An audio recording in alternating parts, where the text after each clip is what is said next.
आज शाम होने तक आपको दो प्रकार की न्यूज़ सुनने मिली होगी।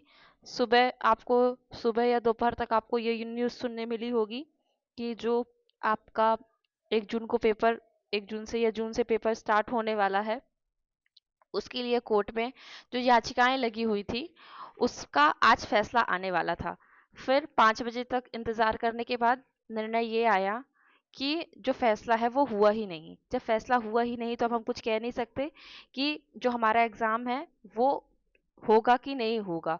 होगा कि नहीं होगा का इसका मतलब ये है कि होने का तो पूरा डिसाइड था, पहले ही डिसाइड था कि पेपर होगा, लेकिन बीच में जो ये केस लग गए थे तो इस चक्कर में ये डाउट बन रहा था कि पेपर होगा कि नहीं होगा। तो अभी फिलहाल तो हम ये मान के चल रहे हैं कि हमारा पेपर होगा, क्योंकि कोई फैसला नहीं आया और एमपीपीएससी ने अपनी तैयारी कर ली है। जो विपक्ष के जो एमपीपीएससी की तरफ के जो वकील थे उन्होंने यही बोला कि हमारी जो तैयारियां हैं वो हो चुकी हैं। ठीक है, तो अब बीच में हम ऐसा कुछ कर नहीं सकते, लेकिन फिर भी कोर्ट का जो फैसला है वो अभी पेंडिंग में है। और अगर इसके पहले हमारा एडमिट कार्ड आ जाता है तो हमारा जो एग्जाम है वो होकर रहेगा। ठीक है, अब इस पे ज्यादा समय आप ना बिताएं, क्योंकि बस कुछ ही दिनों बाद एडमिट कार्ड आए तो समझ लीजिए कि आपका एग्जाम होगा, और एडमिट कार्ड अगर नहीं आए तो आपका एग्जाम नहीं होगा। वैसे पूरी संभावना है कि आपका एग्जाम होगा, लेकिन इसमें दिमाग लगाने की ज्यादा जरूरत नहीं है। आप अपनी पढ़ाई पर फोकस कीजिए, क्योंकि नहीं हुआ तो आपके पास बहुत समय है, पर अगर हो गया तो आपके पास बिल्कुल भी समय नहीं है। इसीलिए आप जो फोकस है अपनी पढ़ाई पे कीजिए। हमने अभी कल के वीडियोस में देखा था कि हमने काव्य शास्त्र के अंतर्गत जो भारतीय काव्य शास्त्र हैं उनके शॉर्ट नोट्स और कुछ ट्रिक्स के साथ हमने वो वीडियोस देखे थे। आपने मुझे बताया नहीं नोट्स और ट्रिक्स के बारे में, लेकिन फिर भी मैं अपनी तरफ से कंटिन्यू कर रही हूँ। अपनी तरफ से मुझे जो ट्रिक्स समझ में आ रही हैं आपके एग्जाम के लिए, क्योंकि पेपर बहुत नजदीक आ रहा है, तो मैं आपको वो करवाते जा रही हूँ। ठीक है, आप मुझे बताइएगा जब आपको लगे कि ये आपके काम का है तो आप मुझे ज़रूर बताइएगा। ठीक है, तो हम क्या कर रहे थे, हमको देखना था, हमने भारतीय काव्य शास्त्र के शॉर्ट नोट्स के रूप में ये चीज़ें देख ली थी। आज हम देख रहे हैं आपका पाश्चात्य काव्य शास्त्र। ठीक है, पाश्चात्य काव्य शास्त्र में हम देखेंगे कि जो आपके प्लेटो हैं। ठीक है, क्या देखेंगे हम? प्लेटो का काव्य सिद्धांत देखेंगे आज हम। प्लेटो के बारे में देखेंगे और उनकी रचनाएं देखेंगे। यहाँ केवल काव्य सिद्धांत लिखा है। आपको मैं एक चीज क्लियर कर देती हूँ। देखिए, जैसे प्लेटो, अरस्तु, Longinus, William Wordsworth, Coleridge, T S Eliot, ये तो ऐसे हैं, ये 6 व्यक्तित्व आचार्य विचारक ऐसे हैं कि जिनके बारे में तो हमको पढ़ना जरूरी है। ठीक है, और इनका जो जीवन है उसके बारे में जानना जरूरी है, जीवन परिचय के बारे में, इनकी रचनाओं के बारे में हमको जानना जरूरी है। उसके साथ ही साथ इनकी रचनाओं की जो विशेषता थी और ये किस वाद के समर्थक थे या किस वाद के प्रतिपादक थे, हमें ये चीजें देखनी इनके बारे में जरूरी है। लेकिन इनके अलावा जो नहीं दिए हुए हैं, जो विद्वान जिनका नाम यहाँ पर नहीं है, जो पाश्चात्य काव्य शास्त्र के अंतर्गत आते हैं, तो हमको उनको भी देखना होगा। ठीक है, जैसे इसमें किसका नाम नहीं लिखा हुआ है? रिचर्ड्स का नाम नहीं है। ठीक है, रिचर्ड्स का नाम नहीं, और किसका नाम नहीं है इसमें? इसमें आपके नाम नहीं है, मैथ्यू ऑर्नोल्ड का नाम नहीं है। ठीक है, मैथ्यू ऑर्नोल्ड के साथ साथ इसमें किसका नाम नहीं है जो अक्सर पूछे जाते हैं? इसमें हम देखते हैं आपके जो आपके क्रोचे हैं। ठीक है, अभिव्यंजनावाद जिनका है ना, बहुत इंपॉर्टेंट है अभिव्यंजनावाद, लेकिन इसमें नहीं दिया हुआ है। जॉर्ज लुकाच को हम देखते हैं, और इसके साथ ही हमारे जो अन्य हैं जिनकी रचनाएं अक्सर एनटीए नेट में पूछी जाती है, जैसे जॉक देरिदा हो गए, रोला बर्थ हो गए, ज्यां पाल सात्र हो गए जिनका अस्तित्ववाद था, ये सब भी देखे जाते हैं ना। तो इनके बारे में भी हम थोड़ा थोड़ी चीजें देख लेंगे, शॉर्ट नोट्स के अंतर्गत हम इनको देखेंगे, क्योंकि डिटेल में तो हमको पढ़ना ही है पूरा पाश्चात्य काव्य शास्त्र, लेकिन समय कम है, डेट हमारी बहुत पास में आने वाली है, हमारे पास करीब करीब 1 महीने से कम समय बचा हुआ है, इसलिए हम शॉर्ट नोट्स की तरह इनको पढ़ेंगे कि हम कम समय में क्या से क्या चीजें पा सकते हैं, उसका लाभ हम ले सकते हैं। फिर हम स्वच्छंदतावाद थोड़ा सा देखेंगे, और बिंब और प्रतीक देखेंगे। महाकाव्य गीतिका वो बहुत छोटे टॉपिक है, इनमें बहुत ज्यादा प्रश्न नहीं बन पाएंगे। तो चलिए ठीक है, इतना मैंने आपको समझा दिया कि हम किस तरीके से पढ़ेंगे। अब हम देखते हैं यहाँ पर जो हमारा पाश्चात्य काव्य शास्त्र शुरू होता है, तो उसमें हम सबसे पहले क्या देखते हैं? उसमें सबसे पहले हम देखेंगे, हमको ये पता होना चाहिए कि जो हमारे प्रमुख प्रमुख जो विद्वान हैं पाश्चात्य काव्य शास्त्र के, उनका क्रम क्या है। ये हमने भारतीय काव्य शास्त्र के अंतर्गत भी देखी थी, और ये आपके लिए बहुत इंपॉर्टेंट है। ठीक है, तो इसकी मैंने एक ट्रिक बनाई थी, क्योंकि ये ट्रिक तब बनाई थी जब हमारा जो नेट का पेपर होता था, तो उसमें अक्सर जब पेपर आता था तो उसमें ऐसे ही आपसे पूछा जाता था कि रचनाकारों सॉरी विचारकों के विद्वानों के नाम दिए दिए जाते थे और उनसे पूछा जाता था कि आप इनका क्रम बताइए। तो मैंने बताया था यहाँ से, ये आया प से। प से आया यहाँ पर आपका प्लेटो, ठीक है। र से आया यहाँ पर मैंने दिया था अरस्तु, ठीक है। ल से यहाँ पर आ गया था आपका लॉन्जाइनस आ गया था। यहाँ पर जो आपका जा दिया हुआ है, तो जा से तब जॉन ड्राइडन को भी पूछा जाता था, ठीक है। तो जा से आपके यहाँ पर आ गया जॉन ड्राइडन, ठीक है। फिर यहाँ लिखा व और श, ठीक है। तो यहाँ आप उसको शक्कर का नहीं सरोते का भी कर सकते हैं।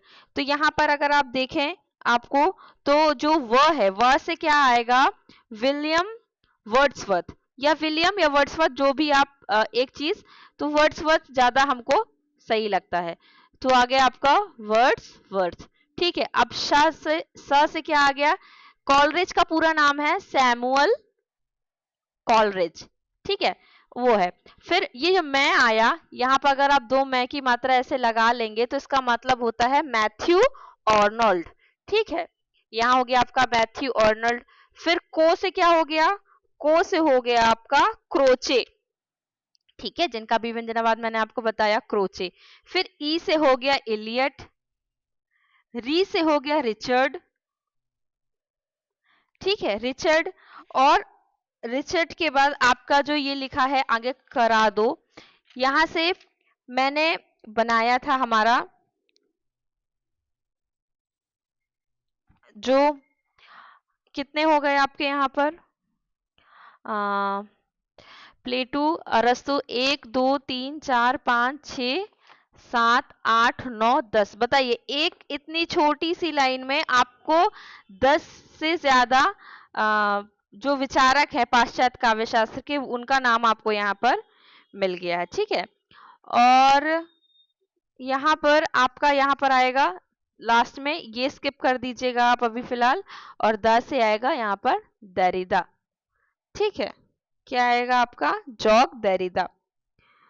तो यहां से आप देख सकते हैं इनको, ठीक है। यहाँ पर अब हम देखते हैं, कभी कभी ये जो ऐसे हम शब्द लिख देते हैं, इनका मतलब ये रहता है कि थोड़ी सी जो हमने ये जो ट्रिक बनाई है, इसको कंप्लीट करने के लिए कभी कभी हमको जो जिनका मतलब नहीं है, तो वो शब्द भी हमको ऐड करने पड़ते हैं। ये आपकी स्वेच्छा है, आप अपने मन से भी कुछ भी कर सकते हैं। अब हम आगे देखते हैं, कि पाश्चात्य काव्य शास्त्र का जो आरंभिक केंद्र है वो कहाँ से माना जाता है, ग्रीस या यूनान से माना जाता है। एक बहुत कम कम चीजें आपको यहाँ पर बताएंगे कि जो आपको पढ़ने की जरूरत है, ठीक है। इसके अंतर्गत क्या होता है, 5वीं शती में ईसा पूर्व के पहले हमें ये सब दिखाई देने पड़ते हैं। ये सब केवल आपको एक जो पृष्ठभूमि होती है, यहाँ पर आपको क्या बताया जा रहा है, यहाँ पर आपको सिर्फ एक पृष्ठभूमि यहाँ पर बताई जा रही है, ठीक है। तो प्लेटो से पहले 3 सिद्धांतों का यहाँ पर उल्लेख मिलता है। कौन सा सिद्धांत, प्रेरणा का सिद्धांत, अनुकरण का सिद्धांत और विरेचन का सिद्धांत। अभी हमने जो अनुकरण का सिद्धांत पढ़ा था वो हम प्लेटो के संदर्भ में पढ़ते हैं, अरस्तु के संदर्भ में पढ़ते हैं, और ये विरेचन का सिद्धांत भी हम पढ़ते हैं। लेकिन प्लेटो के पहले 3 सिद्धांतों का उल्लेख मिलता है, ये प्रेरणा का सिद्धांत, अनुकरण का और विरेचन का। लेकिन जब अनुकरण और विरेचन का नाम आता है तो हम सबसे पहले किसको देखते हैं, अरस्तु को देखते हैं, ठीक है। प्लेटो से पहले पश्चिम में यह मान्यता थी कि काव्य की रचना की जो प्रेरणा है वो दैवी होती है, यानी देवताओं की शक्ति होती है, ठीक है। ये थोड़ा सा आपको केवल एक बताने के लिए कि जो पाश्चात्य काव्य शास्त्र, भारतीय काव्य शास्त्र में हमें सारी चीजें देखने नहीं मिलती है, लेकिन जो आपका पाश्चात्य काव्य शास्त्र होता है उसके लिए ये पृष्ठभूमि जानना आपके लिए बहुत जरूरी है। अब जो पाश्चात्य साहित्य है उसमें जो सिद्धांत है उनकी प्रमुख दृष्टियां क्या है, आत्मवादी, ठीक है, प्रत्ययवादी। जब हम प्लेटो को देखते हैं तो हमें ये शब्द देखने मिलता है, और एक वस्तुवादी या अनुभववादी।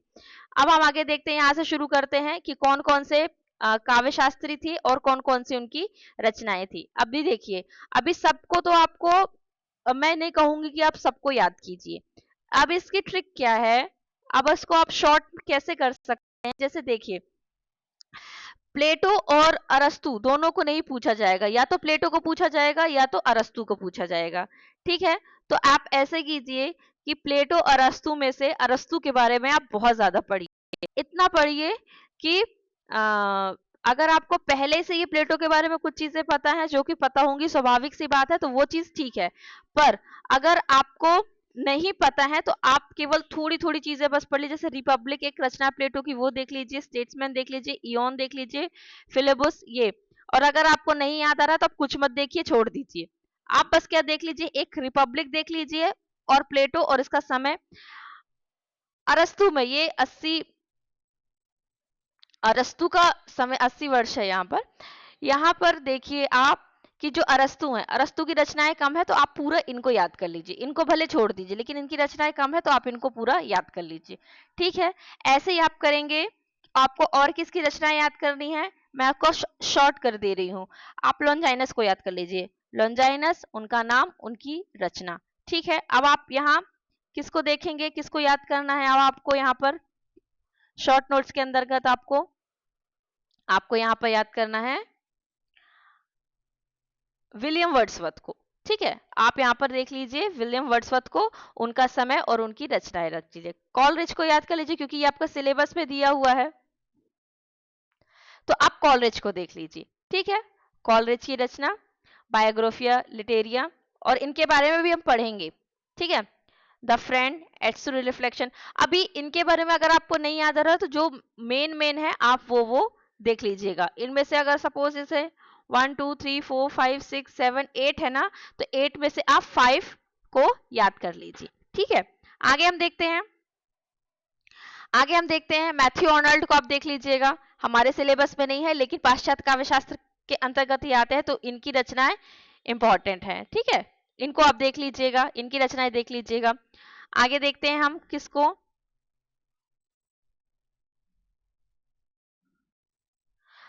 आगे हमारे हैं जैसे कि क्रोचे।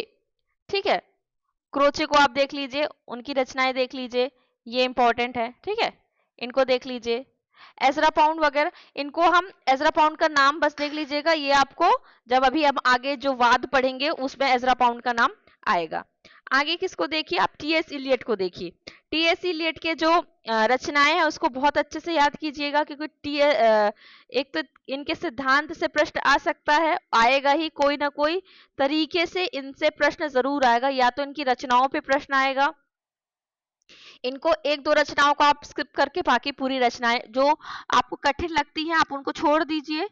ठीक है, कठिन को क्या करिए, छोड़ दीजिए, और जो थोड़ी इजी लगती है या आप किसी उससे रिलेट कर पाते हैं आप उनको पूरी याद कर दीजिए, लेकिन इलियट को याद करना, उनकी रचनाओं को याद करना जरूरी है। रिचर्ड्स की रचनाओं को देखिएगा। ठीक है, मैंने आपका ये जो दिया हुआ है उसको मैंने 25% कर दिया, जो 100% दिया था उसको मैंने 25% कर दिया है।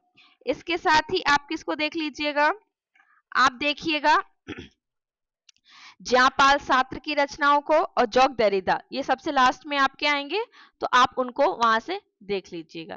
ठीक है,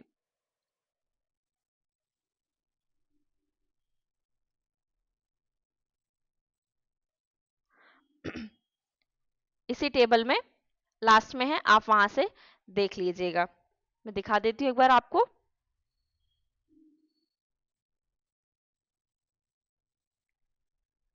ज्यापाल सात्र, ठीक है, ये इनकी जो ये रचना है ना, क्रिटिक ऑफ डायलैक्टिकल रीजन, ये इंपॉर्टेंट है। ठीक है, और व्हाइट इज लिटरेचर, ये इंपॉर्टेंट है इसकी। आगे हम देखते हैं जो आपकी जॉक दरीदा है, इनकी ये रचना ऑफ ग्रामेटोलॉजी, ये पूछी गई रचनाएं है, राइटिंग एंड डिफरेंस। ठीक है, ये पूछी गई रचनाएं हैं। अब आप देखिए, अब आपको क्या देखना है, अब आपको देखना है कि जो रचनाकार हमारे सिलेबस में दिए हुए पाश्चात्य काव्य शास्त्र में, उनके बारे में हम कुछ कुछ इंपॉर्टेंट चीजें देख लेते हैं। ठीक है, जैसे जैसे हम देखते हैं प्लेटो के बारे में। ठीक है, प्लेटो के बारे में हम क्या देखते हैं कि प्लेटो मैंने अभी पहले जब आपको अभी शुरू किया था, जब हम भूमिका बता रहे थे, तो पाश्चात्य साहित्य सिद्धांत में प्रमुख दो दृष्टिकोण होते हैं, कौन कौन से, एक तो आत्मवादी या फिर प्रत्ययवादी, और दूसरा कौन सा होता है, वस्तुवादी या अनुभववादी। ठीक है, तो जो आपके प्लेटो हैं वो कौन है? आत्मवादी। ये प्रश्न बन सकता है आपसे कि जो प्लेटो है वो आपके क्या है? प्रत्ययवादी या आत्मवादी दार्शनिक है। ठीक है, मैं हाईलाइट करते जाती हूँ इसको, मैं हाईलाइट कर देती हूँ इसको आपको, आपके लिए। इनके गुरु सुकरात थे। ठीक है, और इनका काव्य संबंधी कोई स्वतंत्र ग्रंथ नहीं है। इयोन, सिंपोजियम और रिपब्लिक में इन्होंने काव्य संबंधी मान्यताएं दी हुई हैं। ठीक है, ये इंपॉर्टेंट है, ये इंपॉर्टेंट है आपके लिए।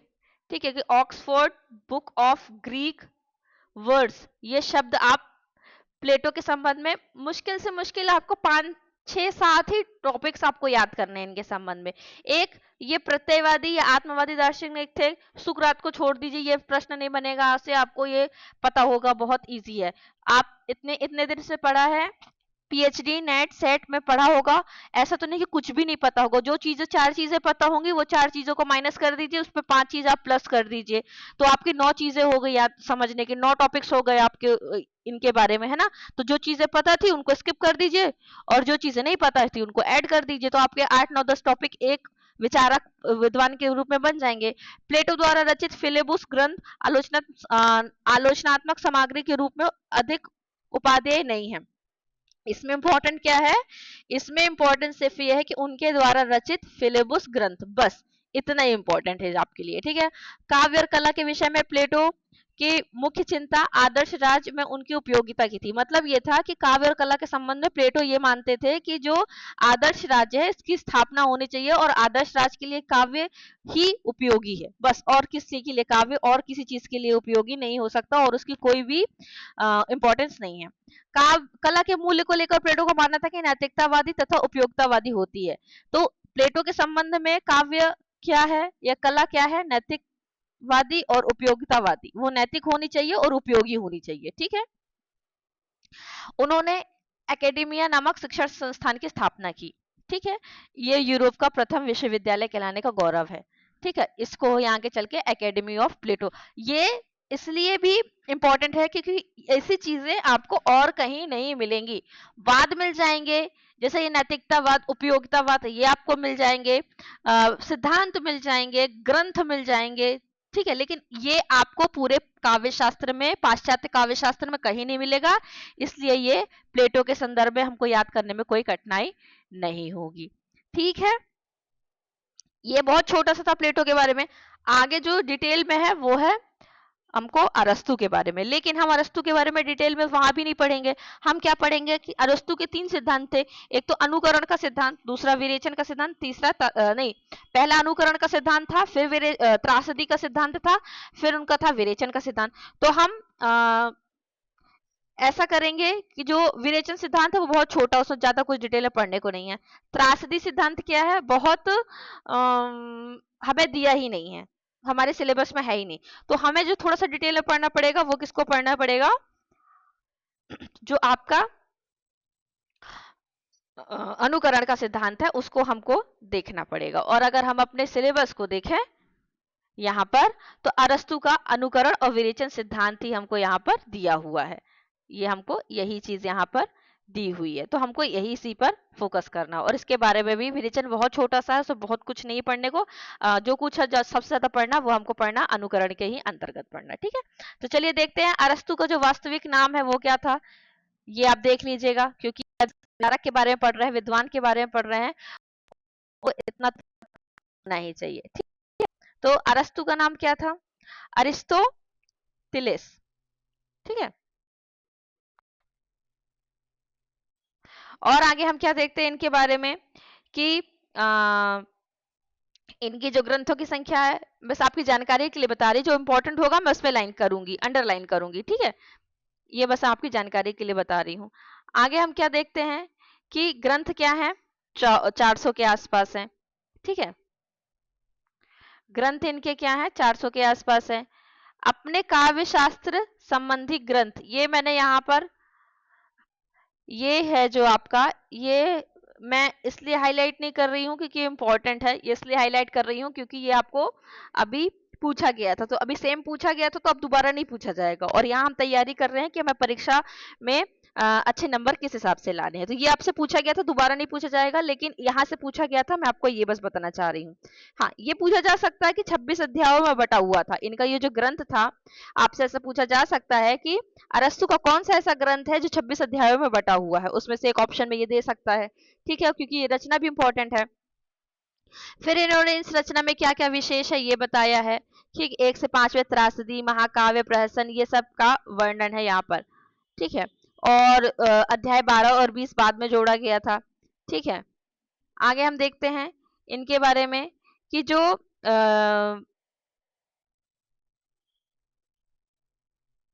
इनकी जो रचना है, ठीक है, इनकी जो रचना है उसी में क्या आया था, पेरी पोएटिकेस में जो आपका मिसेमिस शब्द है ना, जिसको हम कहाँ देखेंगे, इसको हम जब विरेचन सिद्धांत देखेंगे ना, तब वहां पर हम देखेंगे। तो ये हमको वहां पर दिखाई देगा। ठीक है, और बाकी इसमें उत्तर मतलब बहुत ज्यादा ये मिस जो शब्द है वो यहाँ पर दिखाई देगा। बाकी इसमें बहुत ज्यादा इंपॉर्टेंट इतना नहीं है, क्योंकि इतना सब आप पढ़ नहीं पाएंगे। बाकी पीडीएफ में तो सभी कुछ दिया हुआ है। ठीक है, आगे हम देखते हैं। हाँ, ये पूछा जा सकता है, ये देख लीजिएगा। अरस्तु प्रकृति के 6 अर्थ मानते हैं: गति का कारण, घटक, आकृति तथा रूप, तत्व, विषय अथवा वस्तु या विकास की प्रक्रिया। ठीक है, आगे हम देखते हैं कि अरस्तु की जो कृति है वसीयतनामा, ठीक है, मैंने वहां ऐड भी किया था टेबल में, को दास प्रथा से मुक्ति का घोषणा पत्र माना जाता है। आईएमपी, आईएमपी इसलिए भी है क्योंकि मैं रेड से आपको हाईलाइट कर रही हूँ। और पहली बार कला और ललित कला के भेद को स्पष्ट करने का श्रेय भी अरस्तु को जाता है। ठीक है, तो ये अरस्तु के बारे में कुछ इंपॉर्टेंट बात हो गई। एक दो बातें हम और देखते हैं।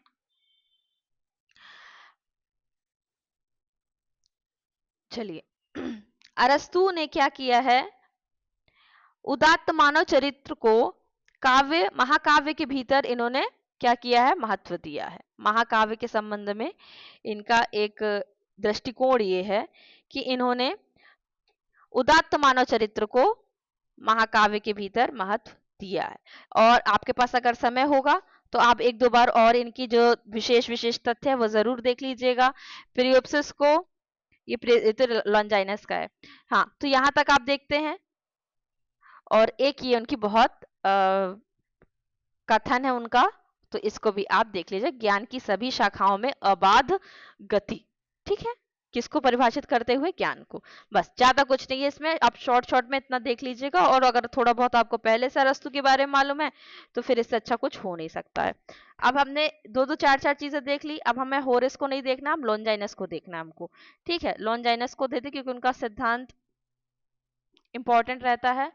और अगर हम सिलेबस के हिसाब से देखें तो लॉन्जाइनस का उदात्त सिद्धांत हमारे सिलेबस में है। तो पहले तो इनका नाम देखिए, मूल नाम लॉन्गिनस, पुस्तक का नाम पेरियोप्सिस, प्रथम प्रकाशन रोबर्ट तेलो ने करवाया। अपनी पेरियोप्सिस में उदात्त है ना काव्य की आत्मा माना है। और 44 अध्यायों का ये लघु काव्य ग्रंथ है। जो पेरियोपेटिकेस था वो था 50 पृष्ठ का था, ये 60 पृष्ठ का है।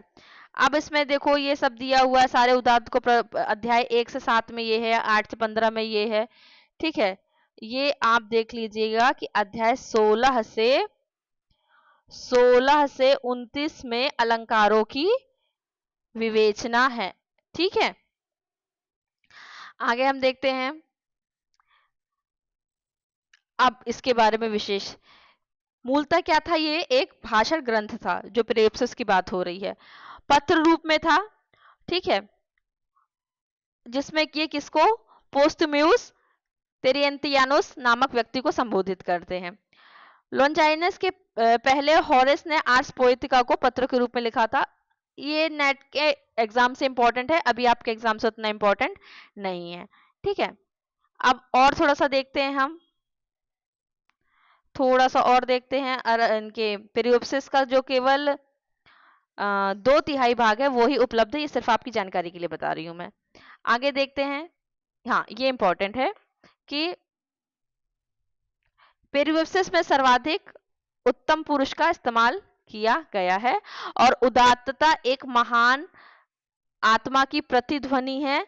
इसमें कीवर्ड ये है उदात्त, ठीक है। तो इसी से अगर ये आपके लिए उदात्त कीवर्ड है, किसके लिए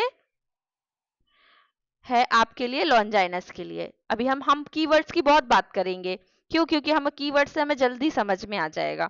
अब थोड़ा सा हम विलियम वर्ड्सवर्थ के बारे में देख लेते हैं, फिर सिद्धांत के बारे में देख। जब वहां सिद्धांत पढ़ेंगे तो सिर्फ सिद्धांत के बारे में देखेंगे, बाकी सिद्धांत के बारे में बहुत डिटेल में नहीं पढ़ेंगे। कि हम कीवर्ड्स देखेंगे, उन रचनाकारों की रचनाओं के बारे में थोड़ी थोड़ी चीज देखेंगे बस, और उससे ज्यादा हम नहीं देखेंगे। हम शॉर्ट में कर रहे हैं, हम बहुत डिटेल में नहीं कर रहे हैं। टाइम होता आपके पास तो और डिटेल में करते। इनका ये क्या थे? कवि थे। पोथेटल रिएट की उपाधि इनको प्राप्त थी, ठीक है। प्रकृति उनके विचारों की मूल में थी। 20 वर्ष में वे इटली आल्पस पर्वत की यात्रा कर ली थी, और वही पर्वत ने उनके जो सौंदर्य विषयक जो मानता उनको प्रभावित किया। और फ्रांस की क्रांति, ठीक है। प्रथम संग्रह इनका क्या था? An evening walk and descriptive sketches, ठीक है। ये इंपॉर्टेंट है ना। आगे हम देखते हैं। अब आपको पता होना चाहिए कि जो कॉलरिज और वर्ड्सवर्थ है, इनके जन्म में 2 साल का बस अंतर है। 2 साल का। और ये मतलब एक ही समय के थे दोनों। और ये दोनों एक प्रकार से अगर आप देखना चाहें तो ये दोस्त के रूप में भी आप इनको यहाँ पर देख सकते हैं, ठीक है। आप देखेंगे कि विलियम वर्ड्सवर्थ का जो समय है वो 1770 है, और सैमुअल कॉलरिज टेलर कॉलरिज का 1772 है। तो ये दोनों आपस में, ये दोनों एक दूसरे को जानते थे। आत्मीय मित्रता में परिणत हो गई। तो इसलिए यहाँ से तो आप ये समझ जाइएगा कि ये दोनों में मित्रता थी। अब इन दोनों के साथ की चीजें जो इंपॉर्टेंट है वो ये है कि इनकी जो रचना थी लिरिकल बैलेड्स, है ना। ये लिरिकल बैलेड्स में ये दोनों साथ थे। अभी हम आगे इसके बारे में पढ़ेंगे, ठीक है। इसके बारे में हम आगे देखेंगे। लिरिकल बैलेड्स के बारे में हम देखेंगे, और हम देखेंगे जो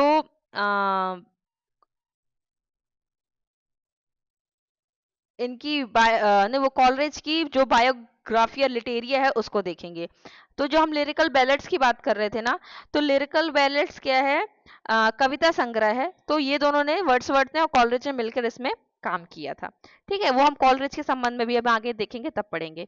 मैथ्यू आर्नल्ड के बारे में चूंकि हमारे सिलेबस में नहीं दिया हुआ है उनके बारे में, तो हम बहुत ज्यादा उनके बारे में नहीं देखेंगे। बस उनकी जो निबंध ग्रंथ है कल्चर एंड एनार्की, ठीक है। इसमें बस उनका कल्चर एनआरकी ये इंपॉर्टेंट है आपकी। अभी एमपीपीएससी की दृष्टि से, एनटीए की दृष्टि से देखते तो हमको और डिटेल में अभी उनके बारे में पढ़ना पड़ता। जॉन ड्राइडन को भी हम नहीं देखेंगे। अब हम देखेंगे कॉलरिज को, ठीक है, जो कि हमारे सिलेबस में है। शॉर्ट नोट्स का मतलब भी क्या? अगर हमें पूरा ही पढ़ना है, हमें पूरा नहीं पढ़ना है। तो ये है सैमुअल टेलर कॉलरिज। ये भी एक प्रत्ययवादी आलोचक थे, ठीक है। अब हम क्या देखें इसमें? जयवादी सिद्धांत, ठीक है। ये एक बार प्रश्न पूछा गया था, इसलिए यहाँ पर लिखा हुआ है। वर्ड्सवर्थ और कॉलेज मिलकर, ये इंपॉर्टेंट है ये डेट, ठीक है। कविता संग्रह लेखन कार्य किया। ये पूछा जा सकता कि विधा क्या थी? निबंध था, आलोचना था, कविता था, या अन्य, ठीक है। इस साहित्य में क्या है? इस रचना से साहित्य में स्वच्छंदतावाद का उदय यहाँ से माना गया, ठीक है। इसलिए भी ये इंपॉर्टेंट है। अब कॉलरिज की जो आलोचनात्मक कृतियां हैं उसमें सबसे ज्यादा इंपॉर्टेंट क्या है? बायोग्राफिया लिटेरिया, ठीक है, जिसका अर्थ क्या होता है? साहित्यिक जीवनी। ये भी इंपॉर्टेंट है, ठीक है। हिंदी में पूछ लिया गया, पाश्चात्य काव्य शास्त्रियों के बारे में हिंदी में पूछेगा साहित्यिक जीवनी इनमें से किस रचना, इनमें से किस विद्वान द्वारा रचित है? तो फिर तो हम भूल जाएंगे बायोग्राफिया लिटेरिया, हम साहित्यिक जीवनी इसी में उलझे रहेंगे। तो इसका जो अर्थ होता है वो साहित्यिक जीवनी होता है, बायोग्राफिया लिटेरिया का। और इसमें क्या है? काव्य संबंधी सिद्धांत पर विस्तृत चर्चा की गई है। आगे हम देखते हैं इनके बारे में कि जो इतिहासकार हैं, कौन से इतिहासकार? सेंट्सबेरी। तो इन्होंने क्या किया है कि अरस्तु और लॉन्जाइनस के बाद तीसरा महत्वपूर्ण स्थान किसको दिया है? कॉलरिज को दिया है, ठीक है। अब हम क्रोचे को नहीं देखेंगे, हम देखेंगे इलियट को। क्यों? क्योंकि इलियट हमारे सिलेबस में दिए हुए हैं। ठीक है, तो चलिए देखते हैं इलियट को। इलियट के बारे में सबसे पहले हम सिद्धांत हम एक एक बार आपको दिखा देंगे कौन कौन से उनके सिद्धांत हैं यहाँ पर। तो इलियट का संबंध नई समीक्षा आंदोलन से है, वेरी इंपॉर्टेंट। ठीक है, इलियट टीएस इलियट। ठीक है, तो इनका संबंध किससे है? नई समीक्षा आंदोलन से है। और उनके विचार में क्या है? नव शास्त्रवाद है। ये ऐसे शब्द होते हैं ना जो स्पेसिफिक किसी एक विचारक के लिए होते हैं और उसी से प्रश्न हमारा पूछा जाता है। ठीक है, गुरु को छोड़ दीजिए।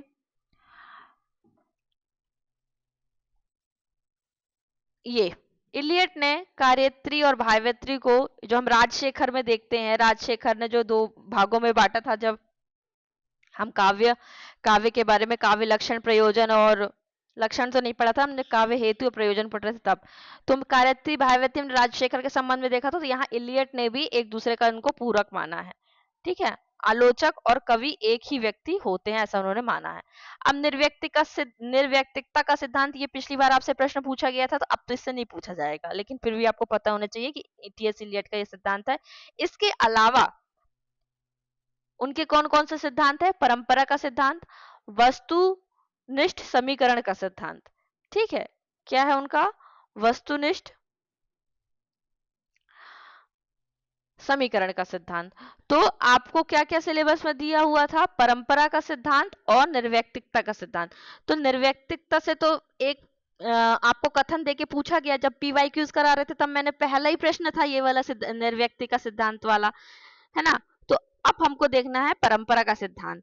तो ये हमको याद होना चाहिए कि ये किनका है, और उनके साथ हमको ये भी याद होना चाहिए। ठीक है, अगर आपको सिद्धांत याद नहीं हो रहे हैं कि ये किसका सिद्धांत है, ये किसका सिद्धांत है, ठीक है, तो आप हमको बताइएगा, हम इसके लिए भी कोई उपाय सोचेंगे आपके लिए।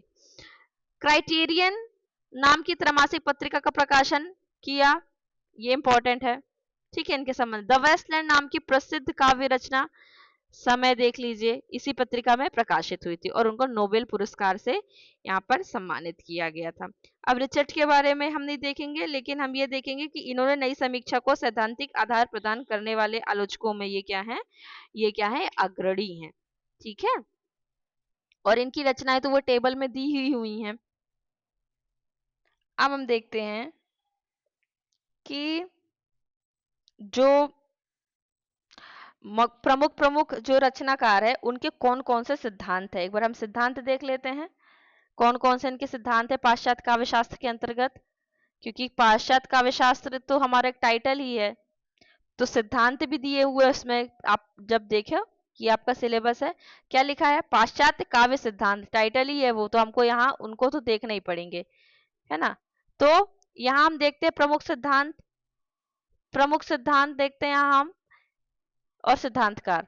तो अनुकरण सिद्धांत प्लेटो का, पता है, कभी कभी अरस्तु का नाम भी उनके अंतर्गत आ जाता है, लेकिन मेन प्लेटो है। प्लेटो ना हो तो अरस्तु लगा सकते हैं। ठीक है, फिर हम क्या देखते हैं? विरेचन का सिद्धांत अरस्तु का, और त्रासदी का सिद्धांत भी अरस्तु का। उदात्त का सिद्धांत, ये कीवर्ड्स हैं, लॉन्जाइनस का, ये इतना इंपॉर्टेंट नहीं है। आगे हम देखते हैं कौन जो जो इंपॉर्टेंट हो गया, मैं आपको वो बता देती हूँ। ठीक है, जो जो आपसे एग्जाम्स में पूछे जाते हैं या जा सकते हैं, वो हम यहाँ पर देखेंगे।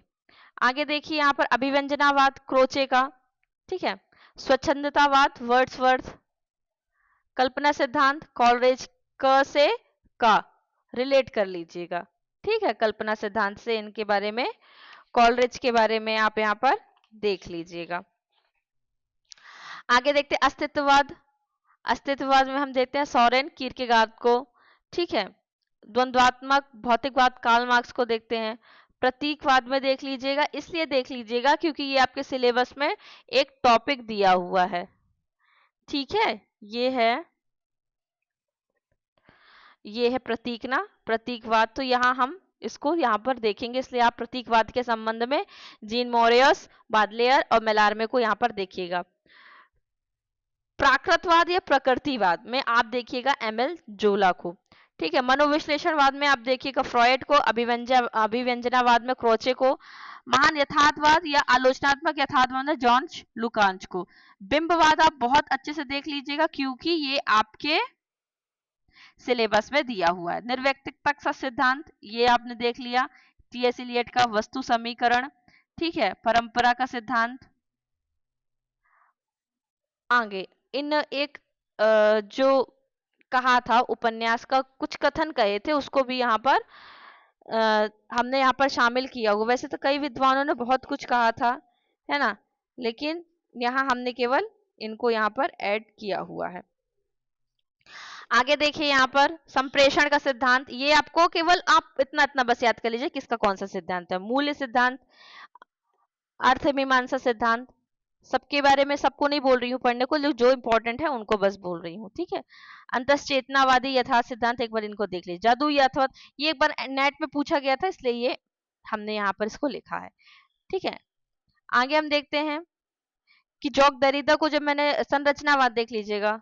ठीक है। सोस्यूर और उत्तर संरचनावाद, यहाँ पर विखंडनवाद और मनुष्य की मृत्यु, जॉक दरिदा, है ना। बस रोला बर्थ, लेखक की मृत्यु। ठीक है। तो ये यहाँ पर आपके हो जाते हैं। एक और यहाँ पर टेबल बनी हुई है उसमें सब कुछ लिखा हुआ कि कौन से मनोवैज्ञानिक है, कौन से अस्तित्ववादी हैं, कला साहित्य की शुद्ध चिंतन धारा के कौन से हैं, नई समीक्षा या नव्य आलोचना के कौन से हैं। आपके पास समय होगा तो आप पढ़िएगा, वरना तो फिर यहाँ थोड़ा थोड़ा तो हमने देख ही लिया है। ठीक है। आगे हम देखते हैं जो प्लेटो का काव्य सिद्धांत है उसके जो कुछ विचार हैं वो हमें दिए हुए हैं। फिर अरस्तु का जो काव्य सिद्धांत है वो हमको दिया हुआ है, ये आपके इसी वीडियो में मतलब सॉरी इसी पीडीएफ में है। ठीक है। और सभी जो जो रचना है उनके बारे में देखा गया है। तो मैं सोच रही हूँ कि सिद्धांत अभी मैंने केवल एक मोटा मोटा आपको ओवरव्यू दिया, अब इनके जो सिद्धांत के बारे में है, जैसे हम यहाँ पर देखें काव्य शास्त्र में हम देखें प्लेटो को, है ना, तो ये पूछा जाता है, प्लेटो का पूछा जाता है यहाँ पर कि प्लेटो के दर्शन में मुख्यतः 5 तत्वों का हमको विषयों का उल्लेख मिलता है। आदर्श राज की अवधारणा, आत्मा की अमरत्व सिद्धि, प्रत्यय सिद्धांत, ज्ञान मीमांसा और सृष्टि शास्त्र। ठीक है। जब मैं एमसीक्यूज करवा रही थी तब मैंने ये सारी चीजें शामिल की हुई थी उसमें, है ना। प्रत्ययवादी दार्शनिक थे। ठीक है। इसके साथ ये सत्य को क्या मानते हैं कि कलाकार जो होता है अनुकरण का, यानी कि संसार का अनुकरण करता है, इसलिए उसकी कलाकृति से सत्य क्या होता है, 3 गुनी दूरी पर होता है। क्या होता है, 3 गुनी दूरी पे यहाँ होता है। इसके अलावा उन्होंने क्या बोला है कि कला को ग्रहण करने की वस्तु नहीं है, उसके पीछे 2 आधार हैं, एक तो दर्शन, दूसरा प्रयोजन। ऐसे ही उन्होंने कुछ कुछ चीजें दी हैं, तो एक बार बस ये रीड करने की जरूरत है। और इसमें जो जो है उसको मैंने अंडरलाइन कर दिया क्या क्या हमको पढ़ना है। तो अभी हम ना एक काम करते हैं कि अगर हम पूरे सिद्धांत के बारे में देखेंगे तो हमारे कम से कम नहीं हो जाएंगे तो 8-10 सिद्धांत हो जाएंगे और ये वीडियो 1 घंटा और लंबा हो जाएगा। तो हम अगले वीडियो में काव्य सिद्धांत में आपको मेन मेन क्या क्या कीवर्ड्स देखने हैं, क्या क्या थोड़े थोड़े चीजें ऐसी देखनी है कि जिससे हम समझ जाएं कि ये इस विचारक के बारे में, इस विद्वान के बारे में बात हो रही है, वो हम अगले वीडियो में कंप्लीट करते हैं। तब तक के लिए हम इसको अभी यहाँ खत्म करते हैं। वीडियो देखने के लिए आपका धन्यवाद। और आपका पेपर जून में ही होगा, आप ये मान के चलिए और अपनी तैयारी उसी हिसाब से कीजिए। चलिए, वीडियो देखने के लिए धन्यवाद। मिलते हैं अगले